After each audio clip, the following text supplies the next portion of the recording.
Hi all, welcome to our new session. Today we are going to discuss the questions in the chapter A Poor Woman Learns to Write. So, it is written by Margaret Atwood. Margaret Atwood, Canadian poet ആയിട്ടുള്ള Margaret Atwoodൻ്റെ ഒരു famous poem a poor woman learns to write. It's a simple poem. So ഈ ഒരു poem നമ്മൾ previous ക്ലാസ്സിൽ പറഞ്ഞു. ഒന്ന് sum up ചെയ്ത് പറയുവാണെങ്കിൽ in this poem Atwood describes about A lady around 30. ഒരു 30 വയസ്സുകാരിയുടെ 30 വയസ്സിനോട് അടുത്തുള്ള പ്രായത്തിലുള്ള ഒരു ലേഡിയെ പറ്റിയാണ് നമ്മളോട് പോയിട്ട് സംസാരിച്ചത് അല്ലേ. Laboriously trying to write something and she is laboriously trying to write something. അവൾ എന്തോ എഴുതാൻ ശ്രമിക്കുന്നു എന്നാണ് നമ്മുടെ പോയിട്ട് വളരെ ബ്യൂട്ടിഫുള്ളായിട്ട് നമ്മളോട് പറഞ്ഞത്.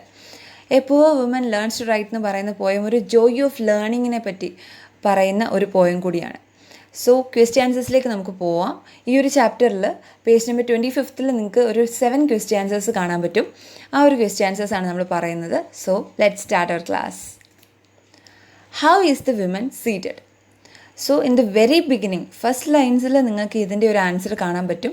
ഇപ്പോൾ ലൈൻസ് തന്നിട്ട് ക്വസ്റ്റ്യാൻസസ് ചോദിക്കുമ്പോഴാണെങ്കിലും അല്ലാതെ ഇതുപോലെ how is the women seated എന്ന് പറഞ്ഞിട്ട് ഈ ഒരു ചാപ്റ്റർ മെൻഷൻ ചെയ്ത് ചോദിക്കുമ്പോഴാണെങ്കിലും നിങ്ങൾക്ക് ആൻസർ എഴുതണം. So here is the answer. The women seated in a squat position and splayed out wearing no footwears she tucked her skirt around her ankles. So ഈ ഒരു poem പഠിച്ചപ്പോൾ നമ്മൾ പറഞ്ഞ ആ ആദ്യ വരികൾ തന്നെയാണ് ഈ ഒരു ക്വസ്റ്റ്യൻ്റെ ആൻസറായിട്ട് നമ്മൾ പറഞ്ഞിട്ടുള്ളത്. ആ ഒരു വിമൻ എങ്ങനെയാണ് ഇരുന്നത്? Seated in a squat position. Squad means ഒരു നീ ബെൻഡ് ചെയ്തിരിക്കുന്ന ഒരു അവസ്ഥ, കുത്തിയിരിക്കുക എന്നൊക്കെ നമ്മൾ പറയുന്ന, അല്ലെങ്കിൽ sit with one's knees bend, ഒരു മുട്ട് മടക്കിയിരിക്കുന്ന ഒരു അവസ്ഥയ്ക്ക് പറയുന്നതാണ്. ആൻഡ് സ്പ്ലേഡ് ഔട്ട് എന്തായിരുന്നു? നമ്മൾ പറഞ്ഞു ടു സ്പ്രെഡ് വൈഡ് അപ്പാർട്ട്, ഇങ്ങനെ കാലുകൾ വിരിച്ചിരിക്കുന്നതിനാണ്. വെയറിങ് നോ ഫുഡ് വെയേഴ്സ്, അവളുടെ കാലിൽ അല്ലെങ്കിൽ അവൾ ബെയർ ഫീറ്റ് ആണെന്ന് നമ്മൾ പറഞ്ഞിട്ടുണ്ടായിരുന്നു, നഗ്നപാതയാണെന്ന് പറഞ്ഞിട്ടുണ്ടായിരുന്നു. അറ്റ് ദ സെയിം ടൈം ഒരു കാര്യം കൂടെ പോയിട്ട് നമ്മളോട് പറയുന്നുണ്ട്, she tucked her skirt around her ankles, അവളുടെ കണങ്കാലിലേക്ക് അവളിങ്ങനെ സ്കേർട്ട് ഇങ്ങനെ ഒതുക്കി വെച്ചിട്ടുണ്ട് എന്ന് പറയുന്നുണ്ടായിരുന്നു. സോ ടക്ക് ചെയ്തിട്ടുണ്ടായിരുന്നു എന്ന് പറഞ്ഞു.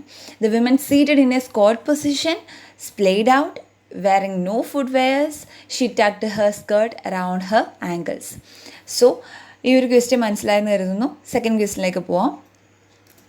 Yes, why does the women seem too old at 30?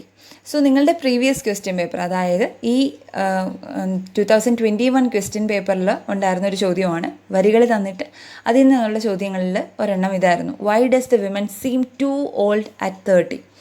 So ആ ഒരു ക്വസ്റ്റ്യൻ്റെ ആൻസറായിട്ട് നമുക്ക് എന്തുകൊണ്ടാണ് ആ ഒരു സ്ത്രീയെ നമുക്ക് ഒരുപാട് why does the women seem too old at 30? ഒരു 30 വയസ്സ് പ്രായക്കാരി അല്ലെങ്കിൽ 30 വയസ്സുള്ള ഒരു ലേഡി, ഒരുപാട് പ്രായം നമുക്ക് തോന്നുന്നുണ്ട് ഈ വരികളിലൂടെ വായിക്കുമ്പോൾ. സോ എന്താണ് അങ്ങനെ പറയുന്നത്? The answer is here. The women seems too old at 30 because both her face and hands are lined and cracked. അവളുടെ മുഖത്തും അവളുടെ കൈകളിലുമൊക്കെ ഒരുപാട് വരകളൊക്കെ വീണിട്ടുണ്ട്, ക്രാക്ഡാണ്. അവളുടെ വരകളും കുറികളും ഒക്കെ വീണ്, അല്ലെങ്കിൽ ഒരുപാട് ലബോറിയസ്ലി അല്ലെങ്കിൽ ഒരുപാട് സ്ട്രഗിൾ ചെയ്യുന്നതുകൊണ്ടായിരിക്കാം ഒരുപക്ഷെ അവളുടെ മുഖത്തൊക്കെ ഇത്രയധികം പാടുകൾ എന്ന് നമ്മൾ പറഞ്ഞിരുന്നു. അപ്പോൾ ഫേസും ഹാൻഡ്സും ഒക്കെ ഒരുപാട് വരകൾ വീണിരിക്കുകയാണ്. അപ്പോൾ ചുളുങ്ങിയിരിക്കുന്ന ഫേസൊക്കെ ഒരുപാട് ഏജ്ഡ് ആയിട്ടുള്ള ആൾക്കാരുടെയാണ് അല്ലേ. So the woman seems too old at 30 because both her face and hands are lined and cracked. Her bent posture, അതുപോലെ തന്നെ പറയാനുള്ള ഒരു കാര്യം, her bent posture, അവളുടെ ആ ഒരു ബോഡി പോസ്ചർ എന്ന് പറഞ്ഞു കഴിഞ്ഞാൽ അവളിങ്ങനെ എഴുതാൻ വേണ്ടി ഇരിക്കുന്ന ഒരു പോസ്ചറാണ് അല്ലേ, ആ ഒരു body language. Also may be a reason, അവൾക്ക് പ്രായം തോന്നാനുള്ളൊരു റീസൺ ഒരുപക്ഷെ അവൾ ഇരിക്കുന്ന ആ ഒരു രീതി ആയിരിക്കാം. അപ്പോൾ അവളുടെ ഒരു സ്ക്വാഡ് പൊസിഷനിലാണ് ഇരിക്കുന്നത് നമ്മൾ പറഞ്ഞു. Her bent posture also may be a reason. Okay, അപ്പോൾ തേർഡ് ക്വസ്റ്റ്യനിലേക്ക് നമുക്ക് പോവാം. Next question, is 32 an age for a person? നിങ്ങളോട് ചോദിക്കുകയാണ്, 30 വയസ്സെന്ന് പറയുന്നത് ഒരു വ്യക്തിയെ സംബന്ധിച്ചിടത്തോളം അയാൾക്ക് ഏറ്റവും വലിയ പ്രായമാണോ അല്ലെങ്കിൽ ഏറ്റവും പ്രായക്കൂടുതലാണോ 30 വയസ്സ് എന്ന് പറയുന്നത് അല്ലേ? അങ്ങനെ ചോദിക്കുമ്പോൾ നിങ്ങൾ എന്തായിരിക്കും ഉത്തരം പറയുക? നെവർ അല്ലേ, ഒരിക്കലും അല്ല എന്നായിരിക്കും നിങ്ങൾ പറയുക. സോ നോ, നിങ്ങൾക്ക് നെവർ നോ, നോ ഒക്കെ വേണമെങ്കിൽ ആൻസറിൽ എഴുതാം. No we cannot say this is an overage. ഒരു പ്രായക്കൂടുതലായിട്ട് നമുക്ക് 30 വയസ്സിനെ പറയാൻ പറ്റില്ല അല്ലേ. നമ്മൾ ജീവിതത്തിൻ്റെ ശരിക്കുമുള്ള അർത്ഥം മനസ്സിലാക്കുന്നത് ചിലപ്പോൾ ആ ഒരു 30 ഏജ് അല്ലെങ്കിൽ 30 വയസ്സിലായിരിക്കാം. It is the most energetic and mature time. ശരിക്കും ഒരു പേഴ്സണെ സംബന്ധിച്ചിടത്തോളം, ഒരു വ്യക്തിയെ സംബന്ധിച്ചിടത്തോളം നമുക്ക് പറയാം മോസ്റ്റ് എനർജറ്റിക്, അയാളുടെ ആ ഒരു ജീവിതത്തിൽ അയാൾ ഏറ്റവും കൂടുതൽ എനർജറ്റിക് ആയിരിക്കുന്ന, മെച്യൂർഡ് ആയിരിക്കുന്ന. നമ്മളൊരു 30 വയസ്സൊക്കെ ഒരാളെ പറയും അവൻ കുറച്ച് മെച്യൂർഡ് ആയിട്ടുണ്ട് അല്ലേ, എല്ലാ കാര്യങ്ങളും ഒരു കാര്യപ്രാപ്തിയൊക്കെ നേടിയിട്ടുണ്ടെന്ന് നമ്മൾ പറയും. So mature time of A person, it is the youthful time of wands life. ഒരാളുടെ ലൈഫിൽ ഏറ്റവും യൂത്ത്ഫുൾ ആയിട്ടുള്ള സമയം, നമ്മൾ ഒരു 18 വയസ്സാണ് പ്രായപൂർത്തി എന്ന് പറയുന്നുണ്ടെങ്കിലും ഒരു 30 വയസ്സൊക്കെ എത്തുമ്പോഴത്തേക്കും ലൈഫിൻ്റെ ഒരു മീനിങ് ഒക്കെ മനസ്സിലായി ആ യൂത്ത്ഫുൾനെസ് ഒക്കെ നമുക്കിങ്ങനെ ഫീൽ ചെയ്യാൻ പറ്റും. So it is the youthful time of wands life. ഒരാളുടെ ലൈഫിലെ ഏറ്റവും നല്ല സമയമായിരിക്കും അല്ലേ, ഏറ്റവും യൗവനത്തിൻ്റെ ഒരു സമയം തന്നെയാണ് 30. അതുകൊണ്ട് ആ ഒരു 30 വയസ്സിനെ നമുക്ക് V cannot say this is an average. So next question, what work is she engaged in? അപ്പോൾ ഈ ഒരു പോയത്തിലുടനീളം പറയുന്നത് അവൾ എന്തോ എഴുതാൻ ശ്രമിക്കുന്നു എന്നായിരുന്നു അല്ലേ. She is laboriously trying to write something. So അവൾ എവിടെ എഴുതാൻ ശ്രമിക്കുന്നു എന്ന് പറയുന്നുണ്ടായിരുന്നു. She was writing something down in the wet mud അല്ലേ, ഒരു വെറ്റ് മഡിൽ, ചെളിയിലാണ് അവൾ എഴുതാൻ ശ്രമിക്കുന്നതെന്ന് പറയുന്നുണ്ട് പോയിട്ട്. So what work is she engaged in? ഏത് ജോലിയിലാണ് അവൾ എൻഗേജ്ഡ് ആയിരുന്നത്? അപ്പോൾ നമുക്ക് ആൻസറിലേക്ക് പോവാം. Here is the answer. She is trying to write a word. അവൾ എന്തോ ഒരു വാക്ക് എഴുതാൻ ശ്രമിക്കുകയായിരുന്നു അല്ലേ. പെർഹാപ്സ് ഹെർ നെയിം, ഒരു പക്ഷേ അവളുടെ പേര് തന്നെയാവാം.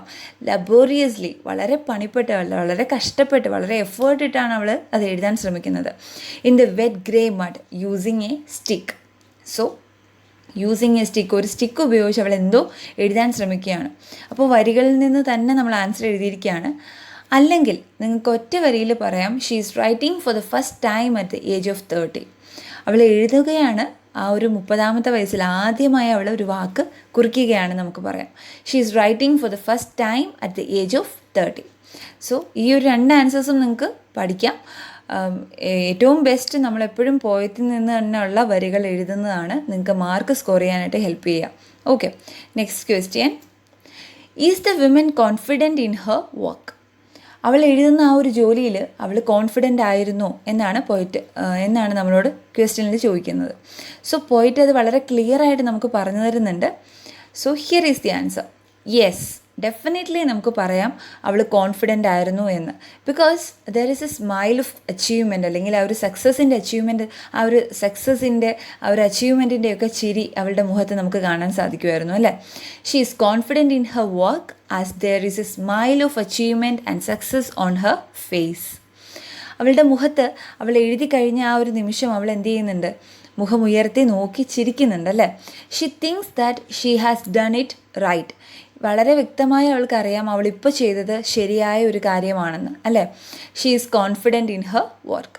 അപ്പോൾ നമുക്ക് ഉറപ്പിച്ച് പറയാൻ പറ്റും, is the women confident in her work എന്ന് ചോദിക്കുമ്പോൾ നമുക്ക് പറയാം യെസ് അല്ലേ, ഉറപ്പായും അവൾ കോൺഫിഡൻ്റ് ആണ് എന്ന് നമുക്ക് പറയാം. She is confident in her work as there is a smile of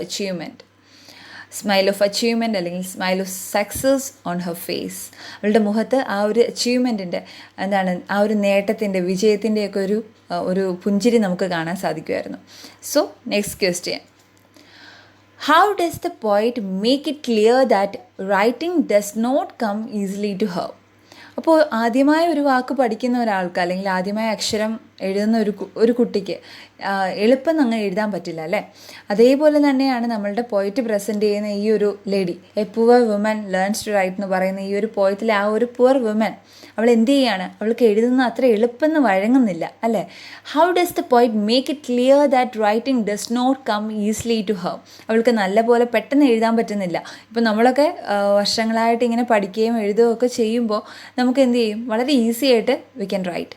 പക്ഷേ അതുപോലെയല്ല ആദ്യമായി പഠിക്കുന്ന ഒരാളുടെ കാര്യവും. അതേപോലെ തന്നെ ഒരുപാട് വർഷം പഠിത്തം ബ്രേക്കായി പോയ ഒരാളുടെ കാര്യവും അതുപോലെ തന്നെയാണ്. കുറച്ച് ഈസിനെസ് കിട്ടില്ല ആദ്യമൊക്കെ, പക്ഷേ പ്രാക്ടീസിലൂടെ നമുക്കതും നേടിയെടുക്കാൻ പറ്റും. So here is the answer. The poet says that the women is writing on mud. മഡിലാണ് എഴുതുന്നതെന്ന് പറഞ്ഞു അല്ലേ. അപ്പോൾ ഒരു ചെളിയിൽ, ഒരു ഡേർട്ടിലാണ് അവൾ എഴുതുന്നത്. ആൻഡ് ലബോറിയസ്ലി, വളരെ കഷ്ടപ്പെട്ട്, വളരെ എഫേർട്ടോടു കൂടിയാണ് അവൾ എഴുതുന്നത്. It is not an easy task for her to write for the first time. ലൈഫിൽ ആദ്യമായിട്ട് അവൾ എഴുതുകയാണ്. അതുകൊണ്ട് തന്നെ അതൊരു ഈസി ടാസ്ക് അല്ല അവൾക്ക്. Her to write for the first time, ലൈഫിൽ ആദ്യമായി എഴുതുന്ന ഒരാളുടെ ഒരു ബുദ്ധിമുട്ട്, ഒരു ഫിയർ, അല്ലെങ്കിൽ ഒരു ടെൻഷൻ, അല്ലെങ്കിൽ ആ ഒരു സഫറിങ് ഒക്കെയാണ് ഈ ഒരു വരികളിൽ പറയുന്നത്. So how does the poet make it clear that writing does not come easily to her. അവൾക്ക് പെട്ടെന്ന് എഴുതാൻ പറ്റുന്നില്ല എന്നുള്ളത് ആ ഒരു ഒറ്റ വാക്കുകൊണ്ട്, ലബോറിയസ്ലി എന്ന് പറയുന്ന ഒരൊറ്റ വാക്കുകൊണ്ട് തന്നെ പോയിട്ട് നമുക്ക് പറയുന്നുണ്ട്. അവൾ വളരെ പണിപ്പെട്ടാണ് എഴുതുന്നത് അല്ലേ. കുറേ സമയം ലബോറിയസ്ലി മീൻസ് വളരെ എഫേർട്ട് ഇട്ട്, അല്ലെങ്കിൽ ഒരു കൺസിഡറബിൾ ടൈം എടുത്ത് അവൾ എഴുതുകയാണ് ചെയ്യുന്നത്. പെട്ടെന്ന് അങ്ങ് എഴുതുകയല്ല. അതുകൊണ്ട് തന്നെ ലബോറിയസ്ലി എന്ന് പറയുന്ന ഒരൊറ്റ ടേം തന്നെ അത് നമുക്ക് പറഞ്ഞു തരുന്നുണ്ട്. So next question, what change was there in the women after her accomplishment?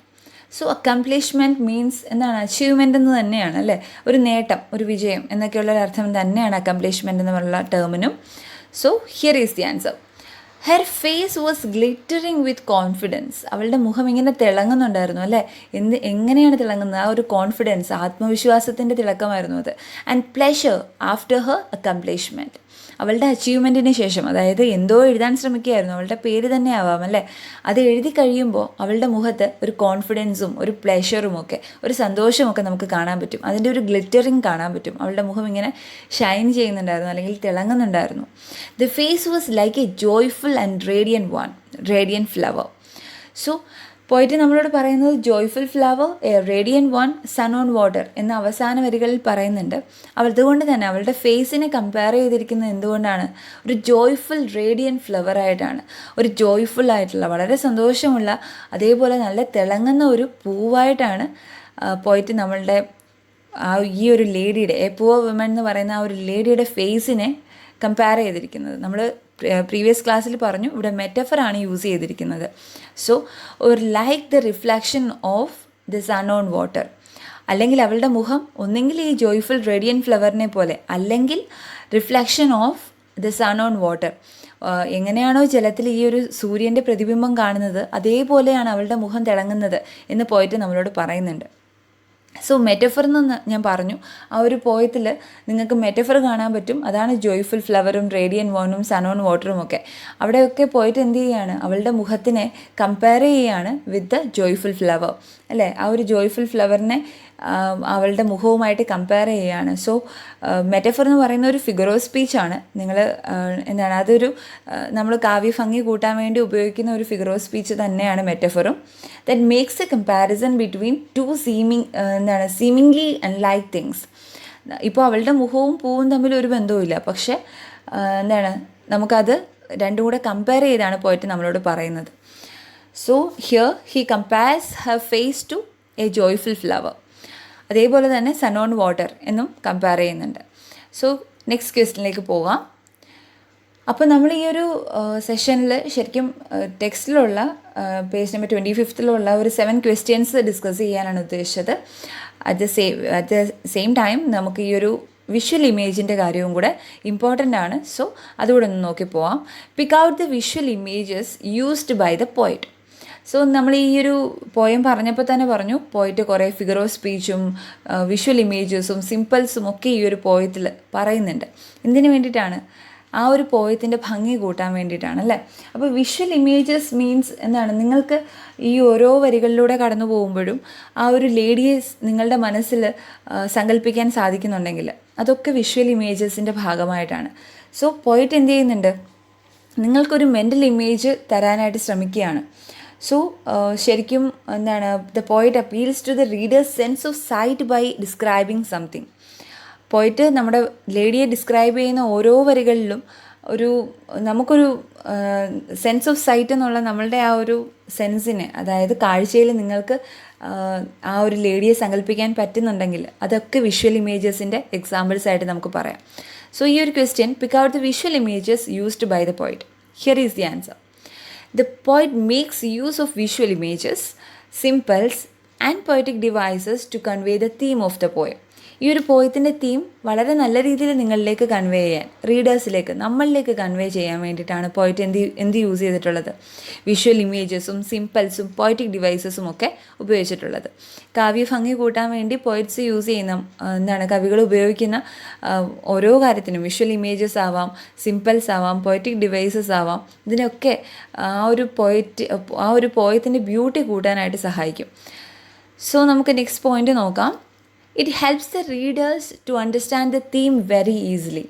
അതുകൊണ്ട് തന്നെ നമുക്ക് കൂടുതൽ പെട്ടെന്ന് കണക്ട് ചെയ്യാൻ പറ്റും, അല്ലെങ്കിൽ നമുക്ക് പെട്ടെന്ന് മനസ്സിലാക്കാനായിട്ട് സാധിക്കും ആ ഒരു തീം എന്തായിരുന്നു, പോയിട്ട് എന്ത് തീമാണ് നമ്മളിലേക്ക് കൺവേ ചെയ്യാൻ ശ്രമിക്കുന്നത് എന്നുള്ളത് വളരെ ഈസി ആയിട്ട് we can understand. So visual images, ഇതാണ് answer. Here is the answer. Visual images used in this poem are skirt tucked. Skirt tucked എന്ന് പറയുന്ന ആ ഒരു ലൈനിൽ നമുക്കറിയാം അല്ലേ, അവളുടെ സ്കേർട്ട് അവൾ ആ ഒരു പാവാട എന്ത് ചെയ്യുന്നുണ്ട്, ടക്ക് ചെയ്ത് വെക്കുന്നുണ്ട്. So we can visualise that image. And face lined, അവളുടെ മുഖത്തൊക്കെ വരകൾ വീണിട്ടുണ്ട്, ക്രാക്ഡ് ആണ്, ലൈൻഡ് ആണെന്നൊക്കെ പറയുമ്പോൾ നമുക്ക് ഇമാജിൻ ചെയ്യാൻ പറ്റും അവളുടെ മുഖം ഇങ്ങനെ വരകളും കുറികളും ഒക്കെ വീണ് ചുളുങ്ങിയിരിക്കുന്ന ഒരു മുഖം നമുക്ക് അറിയാൻ പറ്റും അല്ലേ. ഹെയർ കൺസീൽഡ്, അവളുടെ മുടി ഇങ്ങനെ കൺസീൽ ചെയ്യുന്നുണ്ട്, ഹിഡൻ ആയിട്ട് വെച്ചിരിക്കുകയാണ്, അല്ലെങ്കിൽ ഇങ്ങനെ കെട്ടി വെച്ചിരിക്കുകയാണ്. പ്രിൻസ് വിത്ത് എ സ്റ്റിക്ക്, ഒരു സ്റ്റിക്ക് വെച്ച് ഒരു കമ്പ് വെച്ച് എഴുതുന്നു എന്നൊക്കെ പറയുന്നത് നമുക്ക് ഇമാജിൻ ചെയ്യാൻ പറ്റുന്ന കാര്യങ്ങളാണ് അല്ലേ. ഗ്രേ ഡേർട്ട്, അതേപോലെ തന്നെ ഫ്രോണിങ് വിത്ത് ആങ്സൈറ്റി, നെറ്റി ചുളുക്കുന്നത്, അതൊക്കെ നമുക്ക് പെട്ടെന്ന് നമ്മുടെ മനസ്സിലേക്ക് ഓടിയെത്തുന്ന ഇമേജസ് ആണ്. Joyful flower, radiant one, sun on water, ഇതൊക്കെ എന്താണ്, വിഷ്വൽ ഇമേജസിൻ്റെ എക്സാമ്പിൾസ് ആണ്. This visual images helps us to visualise the poor woman. അതാണ് ശരിക്കും വിഷ്വൽ ഇമേജസ് അല്ലേ. നമുക്ക് എന്ത് ചെയ്യാൻ പറ്റും, നമുക്കൊരു മെൻ്റൽ ഇമേജ് ക്രിയേറ്റ് ചെയ്യാനായിട്ട് പറ്റും. പോയിട്ട് ഈ ഓരോ വിഷ്വൽ ഇമേജസും നമ്മുടെ മുന്നിലേക്ക് പറയുമ്പോൾ നമുക്ക് എന്ത് ചെയ്യാൻ പറ്റും, വിഷ്വലൈസ് ചെയ്യാൻ പറ്റും ആ ഒരു പുവർ വുമൻ എങ്ങനെയാണെന്നുള്ളത്. അപ്പോൾ this visual images helps us to visualise the poor woman. എങ്ങനെയാണ് ആ ഒരു പുവർ വുമൻ ഉള്ളതെന്നുള്ളത് നിങ്ങൾക്കിപ്പോൾ സങ്കല്പിക്കാൻ പറ്റുന്നുണ്ടെങ്കിൽ പോയിട്ട് വിജയിച്ചു, ഒരേ സമയം റീഡറും വിജയിച്ചു. വിഷ്വൽ ഇമേജസ് നമുക്ക് അത് വിഷ്വലൈസ് ചെയ്യാൻ പറ്റുന്നുണ്ടെങ്കിൽ ആ ഒരു പോയത്തിലൂടെ കടന്നു പോകുമ്പോൾ, ആ ഒരു ഓരോ വരികളിലൂടെയും കടന്നു പോകുമ്പോൾ നമുക്ക് എന്ത് ചെയ്യാൻ പറ്റും, ആ പോയത്തിനെ നല്ല രീതിയിൽ ആസ്വദിക്കാൻ പറ്റും. സോ ഈ ഒരു പോയത്തിൽ ഈ ഒരു വിഷ്വൽ ഇമേജസ് എന്ന് പറയുന്ന ആ ഒരു കണ്ടൻറ്റ് ഏറ്റവും ഇമ്പോർട്ടൻ്റ് ആയതുകൊണ്ടാണ് അതൊന്ന് എടുത്തു പറഞ്ഞത്. സോ നമ്മുടെ ഈ ഒരു സെഷനിൽ നമ്മൾ poor woman learns to write എന്ന് പറയുന്ന ചാപ്റ്ററിനെ ഒന്നും കൂടെ പഠിക്കുകയായിരുന്നു. അതിലുള്ള എല്ലാ ക്വസ്റ്റ്യൻ ആൻസേഴ്സും ഡിസ്കസ് ചെയ്തു. അതിൻ്റെ ഒപ്പം നമ്മൾ എന്ത് ചെയ്തു, ഒരു അഡീഷൻ വിഷ്വൽ ഇമേജസിൻ്റെ കാര്യം കൂടെ പറഞ്ഞു. സോ നിങ്ങൾക്ക് മനസ്സിലായെന്ന് കരുതുന്നു. So thank you all, thank you for watching and happy learning.